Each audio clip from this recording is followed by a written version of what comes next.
It's that time of the year again, the time when everyone from the common man to the industry captains in corporate boardrooms are waiting anxiously to what the finance minister has in store for them. And talking about industry captains, the one industry that is not looking very optimistic or enthusiastic about the budget is certainly the IT/ITES industry. And understandably so. This industry is one which has been severely impacted by the budget proposals that were introduced last year. And one of those biggest hits that really impacted the industry was the retrospective amendments that were introduced that expanded the canvas of tax net to include software, bandwidth, and equipment related payments. Now, industry has been quite dismayed with these kind of amendments that were introduced and were clamoring for some of these to be actually rolled back. But having said that, it's not that the government has not been acting. The government has certainly been listening. Ever since the budget proposals were introduced, the government introduced a clarificatory circular which sort of mitigated some of the hardship caused to the industry, by eliminating the multi-level taxation that was introduced on domestic software transactions. And after that, the government also set up a committee called the Rangachari Committee, which looked at the overall concerns of the industry. This committee gave its report in a timely manner and now has found its place partially to address some of these concerns through a recent circular which has dealt with a lot of issues to do with tax holiday claims being faced by the industry. Now, these are some of the positive measures which have happened, but clearly there is a lot more that will need to be done in this year's budget. The one issue that is really impacting the industry is the ambiguity on the taxability of packaged software in terms of whether it is a good or a service.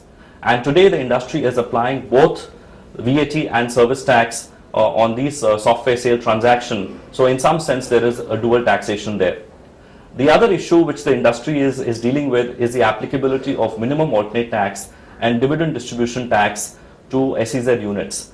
Now this has in a sense vitiated or reduced the impact of tax holiday claim for these units and therefore made this scheme a little less attractive. One would hope that some of this will be rolled back in this year's budget.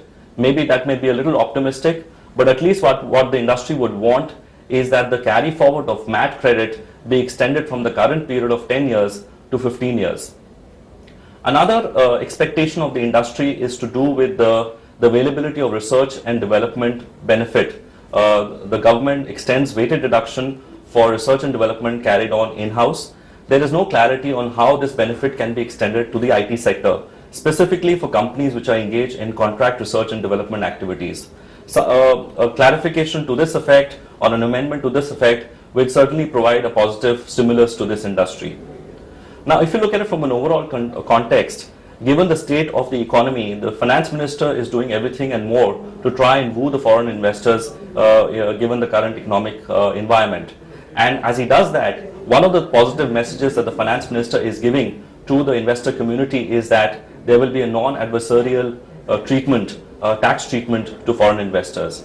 Some of this has already found its place in the form of the recommendation that were made by the Shrom committee to do with the GAR and to do with indirect tax transfers. However, it remains to be seen whether this non-adversarial position or vision of the finance minister actually finds its place in the administration, in terms of how the administration deals with taxpayers.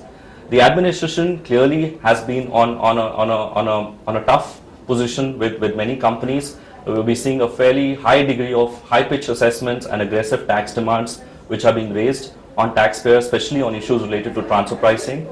The advanced pricing agreement has been a positive development that has happened in the recent past, but it really remains to be seen whether that will be a true panacea for all the concerns of the taxpayer on transfer pricing. All in all, I would say that the industry is really being the shining star of Indian economy in the post-liberalization world. We certainly, the reason for this success of the industry has been really the entrepreneurial spirit of individuals of the IT industry. This spirit will really drive the industry to the next level of growth.